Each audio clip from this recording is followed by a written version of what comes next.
This is the tale of how my husband believed he could outwit me. My name is Saw. I had never heard of Ilya Maro before, and it began with whispers in the dark and bank transactions I had never performed. My husband, Dean, intended to steal everything, not merely to abandon me. However, he misjudged me. He believed that I would break. I took the initiative instead. A week later, his whole scheme failed because I stood up for what was rightfully mine. The amount of time he had been preparing it, the number of falsehoods he had spoken, and the extent he was prepared to go to in order to ruin me, however, were all worse than the betrayal alone. The bed was empty when I woke up. I could tell Dean had been gone for some time by the cool sheets next to me. I initially believed that he could have gone to the restroom or gotten a drink of water, but as I sat up and wiped the sleep from my eyes, I heard his voice, low, whispered, cautious. A sliver of moonlight came in through the window, creating shadows on the floor, but the hallway light was out. As I continued to follow the sound, my stomach wrenched. She hasn't developed any suspicions yet. I halted in the middle of my step. My breath caught. Dean had a soothing, silky voice that seemed to be soothing someone. My ribs were hammered by my heart. To whom in hell was he speaking? I strained to hear more as I stood there, but the words that came next were muted. He lowered his voice to hardly more than a whisper. I balled my fingers into fists. This was no work call in the middle of the night. During business calls, Dean never muttered. Hell, he didn't even mind if I heard what he was saying. Every possibility that crossed my mind was worse than the one before it. A few seconds later, I heard his footsteps coming closer. He came around the corner just as I was about to go back to the bedroom. I crawled beneath the blankets, pretending to sleep, my heart pounding. His weight moved next to me as I felt the bed drop a second later, but I maintained a regular breathing pattern. After a few minutes, he let out a leisurely, comfortable breath as if nothing had occurred. I rolled over and gave him a quick blink. Where did you go? I sounded like I had just woken up, sleepy and soft. Without hesitation, he said, bathroom. A falsehood. And the call? I inquired. Dean hardly batted an eye. Just a customer. For a case, various things had to be clarified. I kept my eyes on him, waiting for any hesitancy. He looked at me, inscrutable as usual. Perhaps I was thinking too much. Perhaps it was work. However, the statement, she doesn't suspect anything yet, and the whisper I pushed myself to roll over after swallowing the lump in my throat. Even though my intellect was screaming at me, I chose to ignore it. Not this evening. Not quite yet. I got up earlier than Dean the following morning. His arm was stretched over the cushion where my head should have been, and he was still sound sleeping. Grabbing my phone, I snuck out of bed and walked barefoot to the kitchen. Normally, I didn't look at our financial accounts. The majority of the money was handled by Dean, and I had never really thought about it. However, something didn't feel right. I went through the transactions and scrolled. My stomach grew constricted. $500, $1,200, $750, and $2,000. A dozen withdrawals in the last 3 months is a low number, but it's enough to arouse suspicions. While Dean and I maintained separate accounts for personal expenditures, we shared expenses such as food, electricity, and the mortgage. These transactions had nothing to do with bills, investments, or anything we had talked about. My fists clenched around my phone as I took a trembling breath. I heard footsteps behind me. After swiftly locking my screen, I turned to find Dean scratching his neck while leaning against the doorway. "Good morning," he murmured, his voice heavy with slumber. "For breakfast, what?" I put my phone down. "I was going to pose the same question to you." Grinning, he moved ahead to pour himself a cup of coffee. "Well, guess it's your turn now." His free hand was lying on the counter as I watched him take a sip. "This morning, I looked at our bank account," I added. Dean froze just long enough, half a second. He squeezed the cup tighter, then he stifled a laugh. "And?" I went on, there are a lot of little withdrawals. I don't recognize things. He hardly hesitated. Just modest financial outlays. A couple of business prospects. Business prospects? Dean put down his cup and nodded. There is no need for concern. Short-term profits. That's all. He was telling lies. I was aware. I just had no idea why. I made an effort to get rid of the uneasiness for the remainder of the day, but Dean wasn't cooperating. He was in the next room, answering calls while riveted to his phone.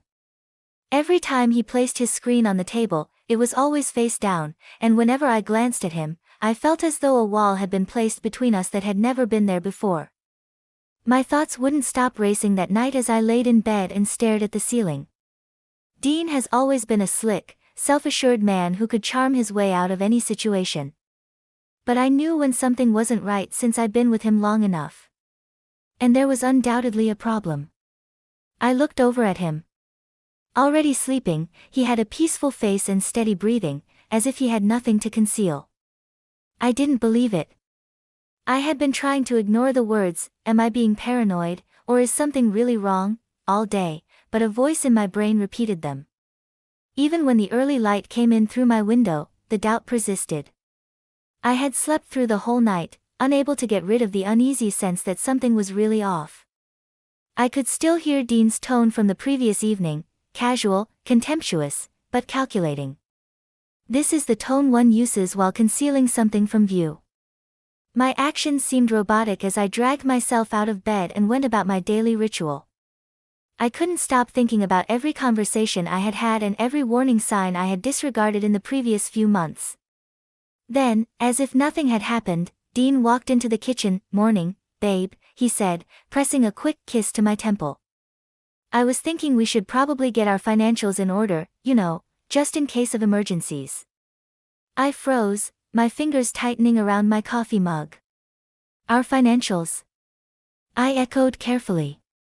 "Yeah," he said, leaning against the counter, sipping his coffee. "Like, do you have a full list of your accounts, passwords, assets, that kind of stuff? We should keep everything in one place." I stared at him, my heartbeat drumming in my ears. Dean had never shown an interest in my personal finances. Sure, we had a joint account for bills, but we always kept our personal savings separate. It was just the way we had always done things. I swallowed, forcing a neutral expression. I guess I could put something together. His lips curved into a small smile, but his eyes flickered just for a second. He nodded, like it was no big deal, before changing the subject entirely. But my mind was already racing. This wasn't about us. This wasn't about just in case of emergencies. Dean was preparing for something, and whatever it was, he didn't want me to see it coming. That evening, Dean was uncharacteristically relaxed. He laughed at the TV, scrolled through his phone like nothing was wrong, and even suggested ordering takeout. He was playing the role of a doting husband perfectly, and that's what made my skin crawl. Something had shifted in him, the way he walked, the way he spoke. It was all too easy, too well rehearsed. Then it happened. Dean got up to take a shower, leaving his phone on the coffee table. He never left his phone unattended. Ever. I stared at it, my pulse quickening. The screen was face down, just like it had been for weeks. But then, as if the universe was throwing me a lifeline, a notification lit up the screen, a text message from a name I didn't recognize, Ilya Morrow. I didn't have time to think. I reached for the phone, my hands shaking, as I tilted the screen just enough to read the message preview. "Just make sure she stays in the dark." Almost there. My breath hitched. My chest tightened so fast it hurt. The room suddenly felt smaller, like the walls were closing in on me. Who the hell was Ilya Morrow, and what did they mean by almost there? My finger hovered over the screen for half a second, just long enough for the wildest thoughts to flash through my mind. Was this another woman? Was Dean planning to leave me? Was he hiding money? I heard the water shut off. Panic shot through me as I placed the phone back exactly where it had been and sank into the couch. I spent the rest of the night trying to rationalize what I had seen. Maybe it wasn't what I thought. Maybe Ilya was a colleague, a business partner. Maybe keeping me in the dark was about something completely different, something innocent. But deep down, I knew better. The pieces were clicking together, one by one, the secrecy, the money disappearing, the call in the middle of the night, the way he was suddenly so interested in my finances. I should have confronted him right then and there, but if I was right, if Dean was really hiding something this big, then I needed proof, real proof. So instead, I kept my mouth shut.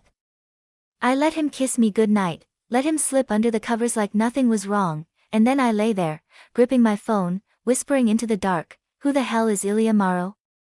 The next morning, the question still haunted me, gnawing at my every thought. I moved through my morning routine like a ghost, going through the motions, but my mind was locked onto one thing, Ilya Morrow. The name lingered in my brain like an unsolved puzzle, a piece that didn't fit but refused to be ignored. Dean sat across from me at breakfast, scrolling through his phone, perfectly at ease. I wondered if he had any idea I had seen that message. If he did, he was a damn good actor. But then, as if sensing my suspicion, he looked up and smiled. "Hey, babe, can you sign something real quick?" I nearly choked on my coffee. "Sign what?" I asked, keeping my voice light. "Just some financial updates for tax purposes," he said, sliding a document across the table.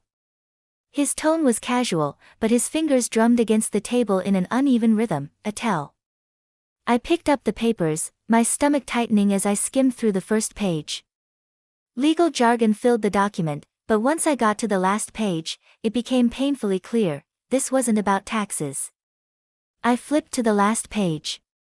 Property transfer agreement. My pulse pounded in my ears. My assets, my savings, even the condo, everything would be moved into his name. I forced myself to look up. Dean was watching me, a careful smile plastered on his face. "Dean," I said, my voice too controlled, "what is this?" His smile didn't falter. "It's just a precaution, babe. A legal convenience. Nothing changes between us." I stared at him, my grip tightening around the paper. "Nothing changes? You're asking me to sign over everything to you?" "Not everything," he said smoothly, as if that made it better. "Just consolidating things for protection, you know, in case something happens." My hands trembled slightly, not from fear, from rage. This wasn't paranoia anymore. This wasn't me reading into things. This was planned, and he had the audacity to sit across from me and act like it was nothing. I placed the document back on the table, slow and deliberate. Then I met his gaze. "I'm not signing this." His smile twitched, his jaw clenched for a fraction of a second before he let out a short laugh. "Sa, don't be dramatic. It's just paperwork." I held my ground. "Then why are you so eager for me to sign without reading it?" His expression hardened. "You really don't want to do this, Sa." He leaned in slightly, his voice low and controlled, but there was something underneath it, a warning, a threat. I met his gaze, unflinching. "Is that a threat?" Dean didn't answer right away. Instead, he leaned back in his chair, arms crossed, his expression morphing into something dangerously unreadable. The smirk he had worn moments ago faded, replaced with an unsettling calm. "I just think you're making this harder than it needs to be," he said, his voice too smooth, too measured.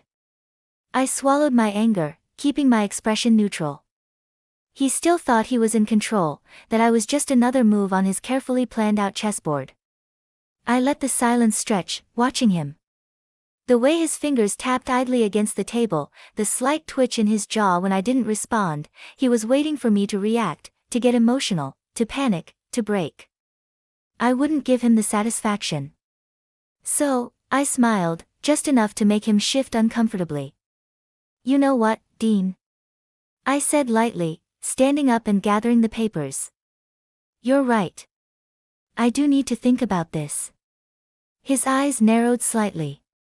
He wasn't expecting that, but I had already turned away, walking to the kitchen and placing the documents neatly on the counter. I wasn't going to argue, not now, not yet. Because now, I was the one in control. That night, Dean acted like nothing had happened. He moved through our home like we were still just another happy couple, making himself a drink, watching the news, scrolling through his phone, like he didn't just try to con me into signing away everything I owned. But as I watched him, a realization settled in my chest like a weight. This had never been about saving our marriage. He wasn't trying to fix things. He was setting up his exit, and he wanted to take everything with him when he left. The next morning, I found him in the living room, sipping his coffee like he didn't have a single worry in the world. But when I sat across from him, he glanced up immediately, sensing that something had shifted. "We need to talk," he said, setting his cup down. I tilted my head. "Oh." He exhaled, as if this was difficult for him, as if he was the one struggling. "I think we should separate." There it was. He said it like a man delivering a well-rehearsed speech, every word perfectly measured. "It's not working anymore," he continued, his tone even. "You have to see that." I stared at him, unmoving. He wasn't asking for a divorce, he was telling me it was happening. I let a beat pass, then another, before I finally spoke. "You've been planning this, haven't you?" A flicker of something crossed his face, gone before I could name it. "It's for the best, Saw. We've grown apart." Grown apart? That's what he was going with.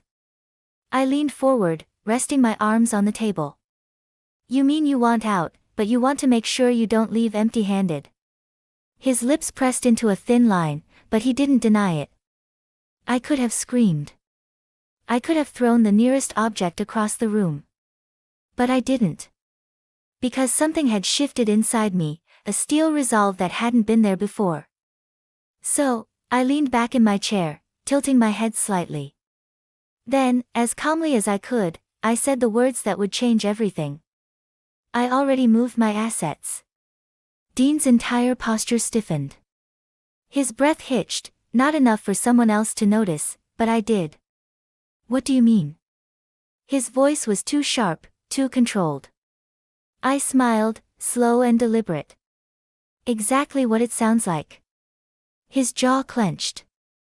I saw it then, the second he realized he had lost. He had spent months orchestrating this, setting up every little detail to ensure he came out on top. But he had underestimated me, and he hated that. A long silence stretched between us. Then, finally, Dean exhaled sharply and stood up. He grabbed his coffee, took a slow sip, then turned to me with a look that sent ice through my veins. His smile returned, but this time it was colder, calculated. "You're going to regret this, Saw." She wasn't sure if it was a threat or a desperate bluff. Either way, she was ready. Dean had played his hand, and now it was her turn. The morning air felt heavier than usual as I moved through my routine. Coffee tasted bitter, and the silence of the apartment pressed against me like a weight. I told myself I wouldn't let his words from the night before get to me, but then came the knock at the door, sharp, measured, official. I set my coffee down and took a breath before opening it. A man in a navy blazer stood on the other side, holding a thick envelope. "Saw Keller." He extended the envelope, expression blank. "You've been served." My fingers tightened around the documents as I watched him walk away. The weight of the envelope felt heavier than it should have been. I didn't have to open it to know what it was. Still, I forced myself to sit at the kitchen table, exhaling sharply before sliding my nail under the flap and pulling out the papers. Petition for dissolution of marriage. I skimmed down the page, eyes landing on the financial demands. Dean wasn't just leaving, he wanted half of everything, the condo, the car, 50% of our shared assets, and because he had the audacity, spousal support. I let out a bitter laugh, shaking my head. Of course, he thought he could take everything. He had been planning this for months, probably longer. The man I married was cold, but this was calculated. The smell of polished wood and freshly printed documents filled the air as I sat across from my attorney. She glanced up, amused. Just like that. You moved everything into a trust before he filed. That means legally he has no access. He can fight for spousal support, but considering your income history compared to his, it's not happening.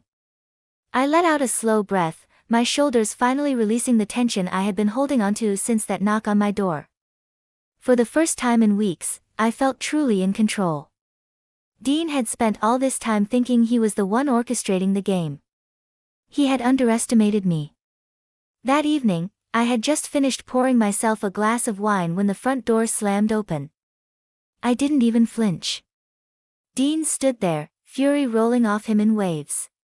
His tie was loosened, and his jaw was clenched so tight I swore I heard his teeth grind. You think you're so smart, don't you? His voice was sharp, venomous. I took a slow sip of my wine, savoring the way his anger twisted around him like a storm. I think I'm finally protecting myself. His hands curled into fists at his sides. You planned this. I set my glass down, tilting my head. So did you. Silence stretched between us, thick with unspoken accusations. Then, finally, he exhaled sharply, his eyes darkening as he muttered. This isn't over. I exhaled slowly. I had won the first battle, but the war had just begun.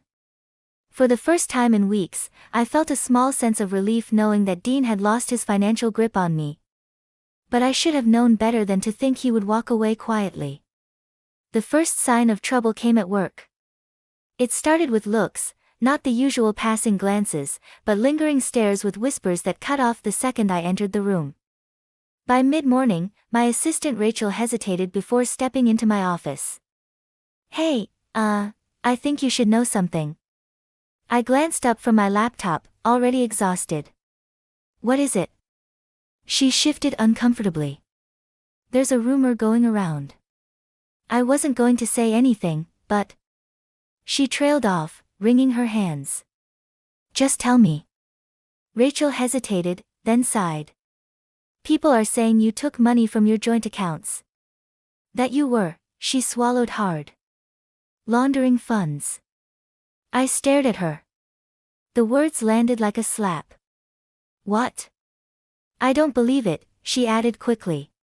But Dean, he's been talking to people, lawyers, mutual friends. The story is spreading. My stomach twisted. Fury rose in my chest like wildfire. Dean wasn't just trying to take my money, he was trying to ruin me. By the time I got to my lawyer's office, I was barely holding it together. This needs to stop now, I slammed the stack of printed screenshots onto the desk, my hands shaking with rage. My lawyer, Patricia, glanced at them and let out a dry chuckle. Well, he's certainly desperate. He's slandering me. Yes, but we can use that, she said, leaning back in her chair, tapping her pen against her desk. If he's running around making false claims, he's opening himself up to defamation charges. We send a cease and desist first. If he ignores it, we escalate. I clenched my jaw. I don't want this to drag out in court. I just want him to stop. Patricia sighed. He's trying to bait you, Saw. He wants you to react emotionally. Right.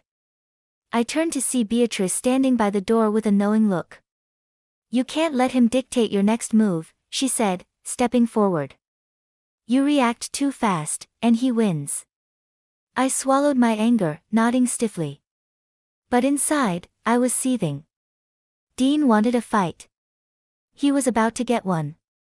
I found him at La Rue, one of the city's most exclusive restaurants, laughing over drinks with two colleagues.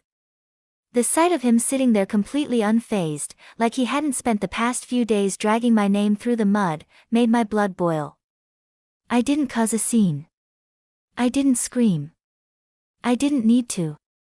I simply walked up to the table, leaned down, and whispered, "You have no idea what you've just started." Dean's smirk faltered for a split second before he masked it with an easy grin. He wiped his mouth with a napkin, eyes gleaming with challenge. Let's see what you've got then.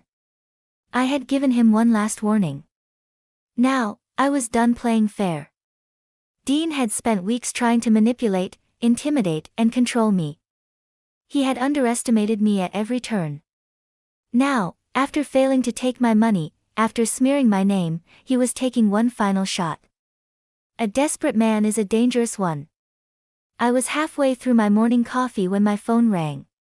Patricia, I answered, sensing the urgency before she even spoke. You need to come in, my lawyer said without preamble. Dean just filed a motion for a full financial audit. The words sent a sharp jolt through my body. I set my mug down carefully, inhaling deeply. On what grounds? Patricia exhaled. He's claiming you mismanage joint funds and that you owe him a financial settlement. It's complete nonsense, but that's not the point. Of course it isn't, I muttered. He's trying to drain me. Legal fees, time, stress. He knows he can't win, so he wants to wear me down. Exactly, a sharp bitterness curled in my chest. Dean never played to win outright, he played to exhaust his opponent. Not this time, I said. I'll be there in an hour. I said before hanging up. By the time I walked into Patricia's office, she already had Dean's motion spread across her desk, annotated in red. Here's the good news, she said, looking up. He doesn't have a single piece of legitimate evidence. The bad news, this could still drag out for weeks, maybe months, if the court entertains his tactics. I clenched my fists. What's our next move? We counterfile and request an immediate dismissal, she said. We also demand that he pay for all legal costs if the court deems this a stall tactic. I smirked. Let's do it. 2 weeks later, I found myself sitting across from Dean in a courtroom.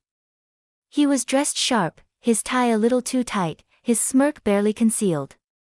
He thought this was his moment. His lawyers stood first. Your Honor, my client has reason to believe that Mrs. Keller improperly moved assets to avoid a fair divorce settlement. We are requesting a full forensic audit of all financial transfers made in the past 6 months. I didn't react. I didn't flinch. Patricia, calm as ever, adjusted her glasses and stood. Your Honor, all of my client's financial moves were made before Mr. Keller even filed for divorce. There is no evidence of mismanagement or fraud. She slid a thick binder forward.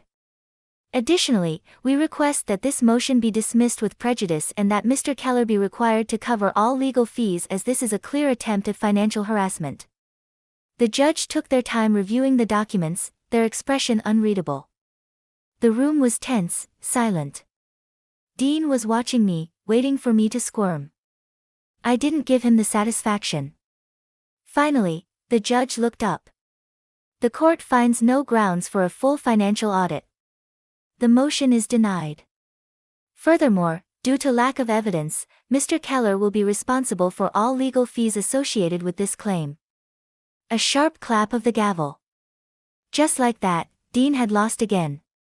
Outside the courtroom, Dean walked past me without a word. But as he passed, he muttered just loud enough for me to hear, "You think this is over? Just wait." I had won this round, but I knew Dean still had one last move left. Men like him don't walk away quietly. They don't accept defeat. They regroup, rest, strategize, and come back with something even worse. And Dean? He had been plotting this too long to let it end here. I didn't have to wait long to find out what his final move was. The call came the next morning. "Saw, we have a problem," Patricia said. I gripped the phone tighter. "What now?" There was a pause, then the sound of papers shuffling. "Dean and Ilya have filed a formal complaint. They're accusing you of financial fraud. According to their evidence, you've been falsifying financial records for months." I felt the air leave my lungs. If this accusation stuck, I wouldn't just lose money, I could be facing actual legal consequences. "They submitted documents," Patricia continued, her voice tight. "If the court takes this seriously, you'll be forced into a criminal investigation." The world tilted slightly. I pressed my fingers against my temple, willing myself to stay calm. And the documents? Are they real? A scoff on the other end. Absolutely not, but they're good. Someone doctored them. Well, of course, I muttered. Ilya, the invisible hand guiding Dean's every move. But, Patricia added, I had Beatrick take a look at them before calling you, and she found something. A flicker of hope. What? She recognized the timestamps on the financial transfers.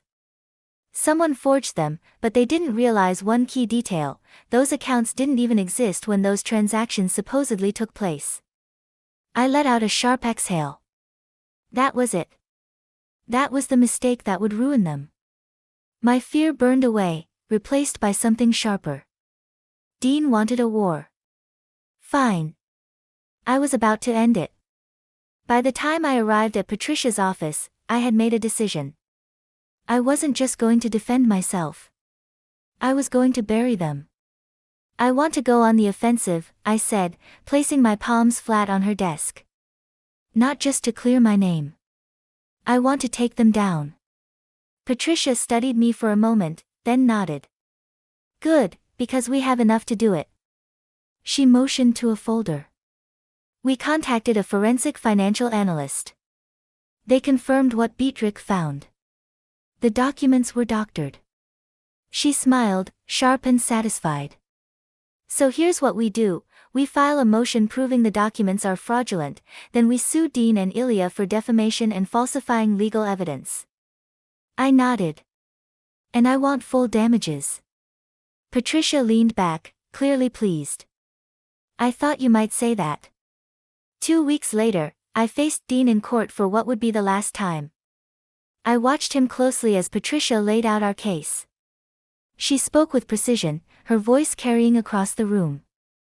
These documents submitted as evidence against my client were fabricated.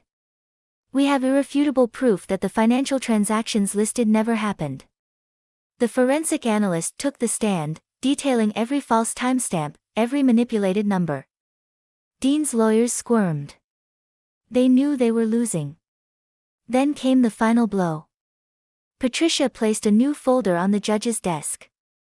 Your Honor, in light of these fraudulent accusations, my client is countersuing Mr. Keller and his associate, Ilya Morrow, for defamation and the submission of falsified legal evidence. The silence in the courtroom was deafening. Dean's lawyer turned to him, whispering something urgent.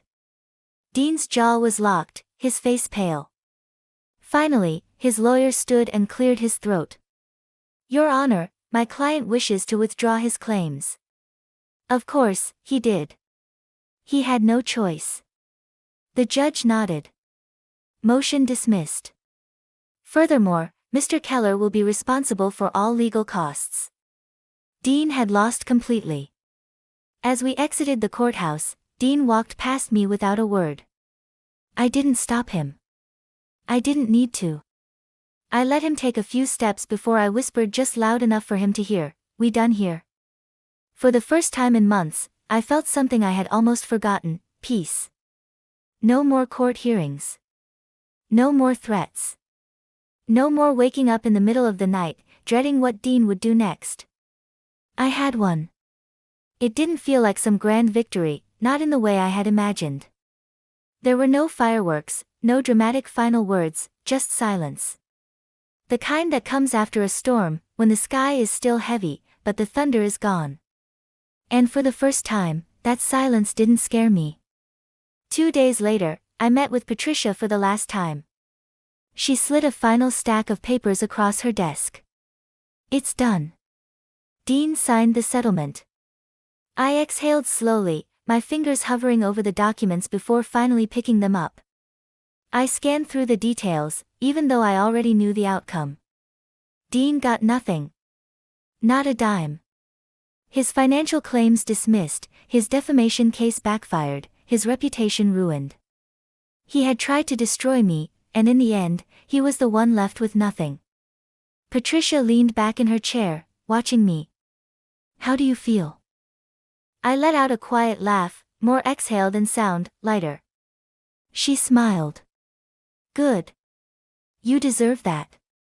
I nodded, slipping the documents into my bag. This was it, the final step. I stood, extending my hand. Thank you, Patricia. For everything. She shook it firmly. Go enjoy your life, Saw. You've earned it. And for the first time in a long time, I believed her. That evening, Beatrick and my mother insisted on a victory dinner. Margot greeted me with a warm hug as I stepped into her home, her eyes full of relief. It's over, she whispered. Yes, I murmured, it is. Beatrick poured champagne, raising her glass with a mischievous grin. To freedom, and to never letting a man think he can outsmart you again. I clinked my glass against hers, laughing. I'll drink to that. We ate, we talked, we reminisced, and for the first time in months, I wasn't constantly looking over my shoulder. I wasn't waiting for the next hit. The war was over. Later that night, I stood on my balcony, gazing at the Chicago skyline. The city lights shimmered, stretching infinitely into the horizon. Everything felt different. I was no longer the woman who had ignored the warning signs, no longer the woman who had believed in the illusion of safety, of permanence. I had gained power, clarity, and control, but I had lost time, trust, and the sort of love I believed I had. On the table next to me, my phone began to vibrate. I looked at the screen and saw an unidentified number. I didn't think twice. Blocked. I returned to my laptop and opened a blank page. A fresh chapter. A fresh tale. My tale. After shutting down my laptop, I said, this is my story now. Let me leave you with a thought to ponder before we conclude. We are often put to the test in unexpected ways by life. The folks who betray us the most are sometimes the ones we trust the most. But here's what I've discovered, being strong is about how you bounce back from betrayal, not about avoiding it. I could have allowed it to shatter me when I was on the brink of my marriage. Instead of allowing fear and uncertainty to control me, I decided to fight for my future, my independence, and my dignity in addition to my financial security. And if this narrative teaches you anything, it's that you are stronger than you realize. You are not alone if you have ever felt like the rug was yanked out from under you or been caught off guard by treachery. Even if life may throw you some curveballs, it's in such times that you find your true self. And sometimes the biggest success of all is to leave behind what no longer serves you. I'd want to hear from you now. Have you ever had to stand up for yourself in a circumstance where the odds were stacked against you? Leave a comment with your ideas. I went through all of them. Please leave a 1 in the comments section or let me know where you're viewing from if this tale struck a chord with you. Naturally, you should press the notification bell and subscribe to the channel if you would want to hear more stories like this one. So much more is yet to come. Keep strong, keep intelligent, and never allow anyone to take away your strength till the next time.